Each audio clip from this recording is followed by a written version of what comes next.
Isang mapagpalang umaga sa ating lahat, mga kapatid ko kay Kristo.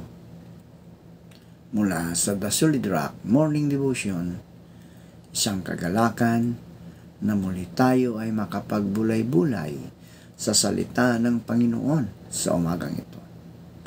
Mga ilang minutong pagbubulay-bulay ng mga salita ng Panginoon upang papurihan at sambahin ang ating Panginoong Hesukristo. Ang ating pong pagbubulay-bulayan sa magandang umagang ng Martes ay matatagpuan sa Juan 14:23-24. Ito ang sinasabi. Sumagot si Jesus, "Ang umiibig sa akin ay tumutupad ng aking salita. Iibigin siya ng aking Ama at kami natatahan at manatili sa Kanya. Ang hindi tumutupad sa aking mga salita ay hindi umiibig sa akin. Ang salitang narinig ninyo ay hindi sa akin, kundi sa Ama na nagsugo sa akin." Tayo po ay manalangin. Ama naming Diyos na makapangyarihan sa lahat, marami pong salamat sa magandang umaga na iyong ibinigay para sa amin. Maraming salamat o Diyos sa isang gabing nagdaan na kami iniingatan mo sa aming pagtulog. Salamat o Diyos sa muli mong paggising sa amin. Ikaw o Diyos ang siyang patuloy na nagbibigay sa amin ng kalakasan, karunungan.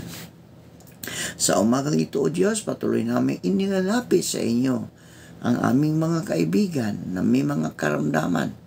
Patuloy mo silang abutin, pagalingin o Diyos, upang sila o Diyos ay manumbalik ang kanilang mga lakas na nawala. Dalangin namin o Diyos na kami po ay iyong ingatan sa aming pagpasok sa aming mga trabaho. Ilayo mo kami sa anumang kapahamakan. Gayon din po ang mga estudyante, ingatan mo sila Panginoon sa kanilang pagpasok sa eskwelahan. Ilayo mo sila sa anumang kapahamakan. Ngayon, Panginoon, ay kanilang examination ay patuloy mo silang pagkalooban ng karunungan upang sila, o Diyos, ay masagot nila ang mga katanungan ng kanilang mga exam, Panginoon. Maalala nila ang kanilang napag-aralan, o Diyos. Lord, tulungan mo sila, maging ang kanilang mga magulang, o Diyos, na maging maayos ang kanilang mga pamumuhay. Pagpalain mo sila, o Diyos, upang makamit nila ang kanilang kailangan, Panginoon, sa araw-araw. Lord, sa umagang ito, patuloy kong hinihiling na ikaw ang siyang patuloy na maghari sa aming mga buhay. Ikaw, Diyos, ang siyang magbibigay ng pangangailangan namin, o Diyos. Panalangin namin, o Diyos, na sana'y magkaroon kami ng sapat na kalakasan upang magampanan namin ang aming mga responsibilidad bilang ama, ina, anak, kapatid, kaibigan at kapwa. Bigyan mo kami ng tuwid na isipan upang sa bawat sandali ng aming buhay ay walang ilalaman kundi ang paglilingkod sa iyo. Ito ang aming dalangin na may pagpupuri at pasasalamat sa matamis na pangalan ni Hesukristo na aming Diyos at tagapagligtas. Amen. Amen. Sa panahon ngayon na laganap ang karahasan tulad ng terorismo, pagpatay sa ngalan ng ideolohiya at paniniwala, pagpaslang na hindi makatarungan tulad ng nagpapatuloy na mga extrajudicial killings, paglapastangan sa mga karapatang pantao at pagyurak sa dignidad nito, ay may tatanong natin ang mga katanungan. Saan nga ba matatagpuan ang tunay na kapayapaan? Paano ba natin ito makukuha? Posible ba nating itong makamit? Mayroong isang kwento na minsan ay nag-anyong propeta ang dyablo at nagtungo sa isang iglesia o sa isang simbahan na kung saan ay maraming tao ang nagtitipon. Kasalukuyan silang nananalangin na magkaroon sana ng kapayapaan sa kanilang lugar, sapagkat patuloy pa rin dito ang karahasan. Tumayo ang diablong nag-anyong propeta sa kanilang harapan at nagtanong kung nais ba nila ng kapayapaan. Sumagot ang mga tao na nais nila, kaya't naglawas siya ng isang kalapati at sinabing ito raw ang magdadala ng kapayapaan sa kanila, na ang sinumang makahuli nito ay makakaranas ng tunay na kapayapaan sa kanyang sarili. At pinakawalan niya ang kalapati. Nagpalipad-lipad ito, pilit na hinuli ng isa, ngunit nang mahahawakan na niya ay sinunggaban naman siya ng isa. Nagkagulo sa loob ng iglesia o simbahan. May nagsipaan, nagsuntukan, nagkakasakitan, hanggang sa makalabas ang kalapati. Kanya-kanyang grupo naman ang mga tao upang hulihin ang tagapagdala ng kapayapaan. Nagtayo sila ng kani-kanilang private army hanggang umabot na ang gulo sa labanan ng mga pamilya at angkan. Hanggang ngayon ay pilit pa rin nilang hinuhuli ang mailap na kalapati ng kapayapaan, upang sa bandang huli ay maunawaan na nilinlang lang sila ng diablo, sapagkat ang tunay na kapayapaan ay sa Diyos lamang nagmumula at dapat bumukal sa kani-kanilang sarili. Kapayapaan ang biyaya ng muling pagkabuhay ni Kristo bago niya lisanin ang kanyang mga alagad, at ito ay ibinili niya sa kanila. Kapayapaan ang iniwan ko sa inyo. Ang aking kapayapaan ang ibinibigay ko sa inyo. Hindi ito katulad ng ibinibigay ng sanlibutan. Sa mundo ng kapayapaan ay kapag walang gulo, walang ingay, walang alitan. Kaya nga't kahit ang dahas ay maaaring gamitin para lamang mapanatili ito. Ngunit para sa ating mga mananampalataya o mga Kristiyano, ang kapayapaan ay higit pa sa kawalan ng ingay o gulo. Ang tunay na kapayapaan ay regalo na maaari lamang magmula sa Diyos.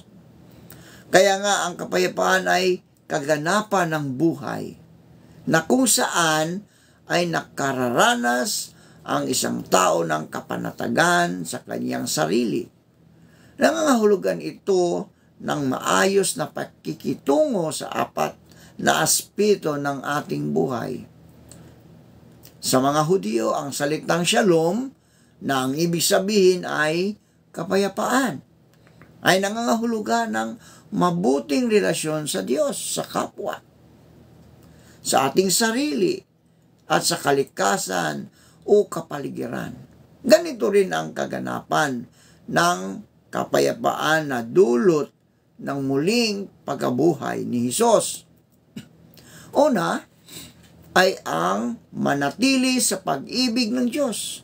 Ang sabi ni Hesus sa ating ebanghelyo, sa ating salita, ang umiibig sa akin ay tutupad ng aking salita. Ibigin siya ng aking Ama